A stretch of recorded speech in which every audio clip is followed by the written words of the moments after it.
जय माता दी दोस्तों पूर्णिमा हमारी 2022 यानी अगहन मास की पूर्णिमा 7 तारीख को या 8 तारीख कब है। तो दोस्तों हमारी अगहन मास की पूर्णिमा 7 दिसंबर 2022 को है, क्योंकि 7 दिसंबर को पूर्णिमा तिथि प्रारंभ हो जाती है प्रातःकाल 8:02 पर प्रारंभ हो जाती है। 8 बजे से यानी हमारी पूर्णिमा तिथि प्रारंभ हो जाती है और यह पूर्णिमा तिथि 8 दिसंबर को प्रातःकाल 9:35 पर समाप्त हो रही है। तो इस प्रकार से दोस्तों हमें उदया तिथि में दोनों दिन मिल रहा है, परंतु शाम को इसमें चंद्रमा का पूजन किया जाता है, इसलिए हमें यह व्रत 7 तारीख यानी 7 दिसंबर 2022 को रखना है। इस व्रत में शाम के टाइम देखा जाता है, वैसे तो उदया तिथि में सभी व्रत देखे जाते हैं अपने सनातन धर्म में, परंतु चंद्रमा की पूजा करनी होती है तो हमें उस टाइम शुभ मुहूर्त और सभी चीज़ें चंद्रमा के पूजन के लिए देखना होता है। और पूर्णिमा के दिन चंद्रोदय का समय, जहाँ पर शाम को आपका 5:21 पे है, तो जैसे ही चंद्रोदय हो जाता है उसके बाद आपका 8 बजे तक शुभ मुहूर्त पूरा, चूँकि दूसरे दिन पूर्णिमा 9:35 तक है, तो इसीलिए 7 तारीख को आप कितने भी टाइम 5 बजे से शुरू हो जाएगा, 5:30 बजे से, उसके बाद आप पूजा कर सकते हैं। इसीलिए 7 दिसंबर को पूर्णिमा का व्रत रखना होगा। और वहीं पर यदि आप स्नान ध्यान करना चाहते हैं तो 8 को भी कर सकते हैं। 8 को भी पूरा 9:35 तक है, तो उदया तिथि में है तो हमारा पूरा दिन और रात दोनों माना जाएगा। इस प्रकार से दोस्तों आप उस दिन व्रत रख लीजिए और पूजा पाठ करिए और 8 तारीख को किसी भी पवित्र नदी में या फिर सरोवर में स्नान करिए। यदि मान लीजिए कि वह भी ना संभव हो तो सभी व्रत की तरह, जैसे आप गंगा जल मिला के घर में ही स्नान करते हैं, उस तरह से आप स्नान करिए। सूर्य भगवान को जल दीजिए और फिर आप तुलसी में जल दीजिए, चूँकि विष्णु भगवान और लक्ष्मी माता, तुलसी माता भी विष्णु भगवान को बहुत ही प्रिय हैं। इस प्रकार से हमें तुलसी जी में भी जल देना चाहिए और विष्णु भगवान और लक्ष्मी भगवान की पूजा करनी चाहिए, क्योंकि इस दिन अब हमारा महालक्ष्मी, जो हमने लोगों ने 17 दिन और 21 दिन का व्रत शुरू किया है, वह भी इसी दिन पूरा हो रहा है। यानी उद्यापन इसी दिन, जैसे जो लोग 17 दिन 21 दिन का रखे हुए हैं, तो इस दिन पूर्णिमा के दिन उद्यापन करना है। और यदि मान लीजिए आपने नहीं किया है तो एक दिन के पूजन और व्रत भी ना रहिए, पूजन से ही आपको सभी पुण्यों की प्राप्ति होती है। इसमें आप विष्णु भगवान लक्ष्मी जी की सारे, जैसे सभी पूजा पाठ में हम रूली, अक्षत, चंदन, पीला चंदन और रक्षा हो गया, मीठा हो गया, फल हो गया और तुलसी पत्र, अर्थात उस दिन पूर्णिमा भी है और अन्नपूर्णा का उद्यापन भी है, तो उस दिन हम यह सारी पूजा करते हैं। और यदि पूर्णिमा के उससे कर रहे हैं तो सत्यनारायण भगवान की कथा का भी श्रवण करते हैं। कथा भी किसी के द्वारा सुन लीजिए या फिर स्वयं पढ़ लीजिए। इस प्रकार से दोस्तों, और रात्रि में जहाँ हम चंद्रमा की केले और खीर यानी दूध की बनी वस्तुओं से भोग लगाया जाता है चंद्रमा को, तो हम वह चढ़ाते हैं। वहीं पर यदि हम पूर्णिमा का कर रहे हैं पूजन, सत्यनारायण भगवान का कर रहे हैं पूजन, तो पंजीरी बनाते हैं। पंजीरी यानी आटा देशी घी में भून करके उसमें चीनी का भूरा मिला करके, मेवा मिला करके, सूखे मेवे मिला करके हम पंजीरी बनाते हैं। इस प्रकार से दोस्तों पंजीरी और चरणामृत में 5 चीज़ें मिला करके वह पंचामृत बनता है, और जिससे हम प्रभु को स्नान करा देते हैं, शालिग्राम को या फिर विष्णु भगवान को यदि मूर्ति है तो उसी को हम चरणामृत कहते हैं। इस प्रकार से दोस्तों हम पूर्णिमा और लक्ष्मी दोनों की पूजा करेंगे, क्योंकि यह इस दिन लक्ष्मी जी का उद्यापन भी है और पूर्णिमा तिथि भी है। इस प्रकार से दोस्तों चंद्र देवता की ही पूजा की जाती है और मेन मुख्य रूप से चंद्रमा की ही पूजा की जाती है।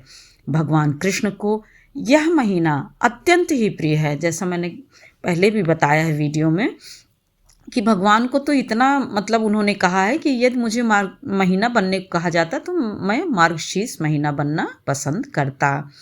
इस प्रकार से दोस्तों इस व्रत में आप हर चीज़ें बहुत ही पवित्र मन से करिए और झूठ नहीं बोलना है, किसी के प्रति क्रोध नहीं करना है, किसी के प्रति कोई गलत भावना नहीं रखनी है। इस प्रकार से दोस्तों अपने मार्गशीर्ष माह की अगहन मास की पूर्णिमा तिथि का विधिवत पूजन और विधिवत दान उद्यान करिए। दान उद्यान के समय बस इतना ध्यान दीजिए कि उस समय राहु काल ना हो और हम लक्ष्मी जी को प्रसन्न करने के लिए ही यह व्रत यानी पूर्णिमा और चंद्रमा विष्णु भगवान लक्ष्मी जी सभी का मुख्य रूप से 7 दिसंबर अर्थात बुधवार को रखा जा रहा है। इस प्रकार से दोस्तों अन्नपूर्णा माता की भी कृपा बनी रहती है। आप जैसे मान लीजिए कि पूरे टाइम नहीं कर पाए हैं अन्नपूर्णा माता की पूजा, तो आप पूर्णिमा तक या फिर पूर्णिमा के दिन ही कर लीजिए। रसोई घर में अपने एक पाटा रख के लाल कपड़ा बिछा करके उस पे आप भोग लगाइए, धूप दीप माला अक्षत। यह आप सामान्य रूप से करके भी पूरे पुण्य के भागीदार बन सकते हैं। और दोस्तों इसमें यानी इस महीने में कोई भी व्रत आप यदि शुरू करना चाहते हैं तो इसके बाद जैसे ही आप व्रत शुरू करना चाहते हैं तो आप देखिए कि यह हमें ध्यान देना चाहिए कि किस माह से शुरू करें। तो अधिकतर व्रत तो हमारा चैत्र मास से शुरू किया जाता है पूर्णिमा से, परंतु इस महीने में भी यदि आप कोई व्रत शुरू करना चाहते हैं तो वह आप शुरू कर सकते हैं। अगहन मास में जहाँ गुरुवार के व्रत को भी लोग रहते हैं 5, 7, 2, 3 जितना जिसकी शक्ति रहती है, वैसे तो पूरे महीने का जोड़ा जाता है, परंतु यदि नहीं ऐसा कुछ हो पाता है तो आप एक दिन का भी गुरुवार रह करके उद्यापन कर सकते हैं और पूर्ण रूप से इस व्रत को पुण्य के रूप में बदल सकते हैं। तो दोस्तों 7 दिसंबर को हमें यह शुभ मुहूर्त मिल रहा है, इसीलिए हम लोग 7 दिसंबर को ही पूर्णिमा का व्रत रहेंगे या फिर रखना है। 7 दिसंबर को बुधवार को सूर्योदय का समय जहाँ 7 बजे है वहीं पर सूर्यास्त का समय 5:30 बजे है। तो इस प्रकार से दोस्तों हमें बहुत ही शुभ मुहूर्त सारी चीज़ें मिल रही है। तो इस प्रकार से हम 7 को ही व्रत रखेंगे और चंद्रोदय का समय भी 7 तारीख को 5 बजे ही है। तो उस समय हमारी विधिवत पूजा आप रात तक कर सकते हैं।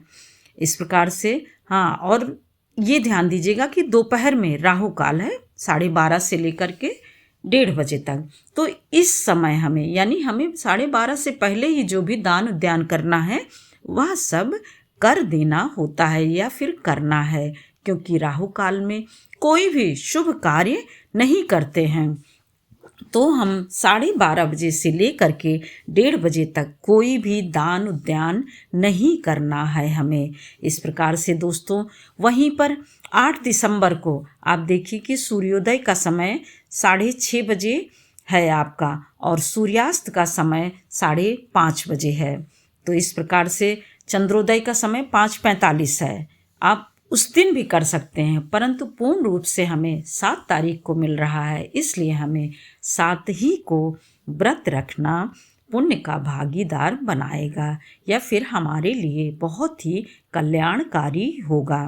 और दोस्तों बस विशेष रूप से ध्यान दीजिए, जैसे कि 8 को भी राहु काल 1:45 से लग जा रहा है 3:15 तक, तो उस दिन भी आप मतदान दीजिए। यदि आप उस दिन भी ध्यान स्नान कुछ भी करने जाते हैं कहीं, तो कोशिश करिए कि इसके पहले ही सारी चीज़ें हो जाएं। चंद्रमा की जहाँ पूजा करने से हमारी शक्ति बढ़ती है, रोग मुक्त होते हैं, हम निरोगी बनते हैं, वहीं पर हमारा तेज भी बढ़ता है। इस प्रकार से दोस्तों हमें चंद्रमा को अर्घ्य देते समय कच्चा दूध तो सदैव मिलाया जाता है, ये आपको पता है। पूर्णिमा में सफ़ेद चीज़ों का विशेष रूप से महत्व होता है। तो हम दान उद्यान करेंगे, अर्घ्य करेंगे और अर्घ्य देंगे जब, तो उसमें कच्चा दूध रहेगा, अक्षत रहेगा। मीठे के लिए आप गुड़ डाल सकते हैं, मिश्री डाल सकते हैं। इस प्रकार से दोस्तों हम अर्घ्य देंगे। और सफ़ेद तिल डाल के, सफ़ेद तिल भी डाल सकते हैं। और जैसा दीपदान की बात है, तो पूर्णिमा के दिन दीपदान करना तो बहुत ही पुण्यकारी होता है। दीपदान हम किसी भी जगह कर सकते हैं, जैसा हमेशा हमने अपने वीडियो में बताया है या फिर सभी पूर्णिमा पर बताया है। तो हम दीपदान कहीं भी, नदी हो गई, तालाब हो गया या फिर सरोवर हो गया, तुलसी माता के पास, या फिर आप खुले आसमान के नीचे भी आप कर सकते हैं। और संयोग देखिए कि इस दिन अन्नपूर्णा जयंती भी है, तो हमें अपने रसोई घर में एक दीपक अवश्य जलाना चाहिए। और एक दीपक आप अपने भंडार गृह में भी जला सकते हैं, जिससे कि आपके यहाँ कभी भी अन्न की कमी नहीं रहती है और अन्न दिन दूना रात चौगुना भरा रहता है और हमारी सभी मनोरथ पूर्ण होते हैं। इस प्रकार से दोस्तों फिर मिलते हैं, तब तक के लिए लाइक करिए, सब्सक्राइब करिए और बेल बटन ज़रूर दबाइए, जिससे कि नोटिफिकेशन सबसे पहले आपके पास पहुँचे। जय माता दी दोस्तों।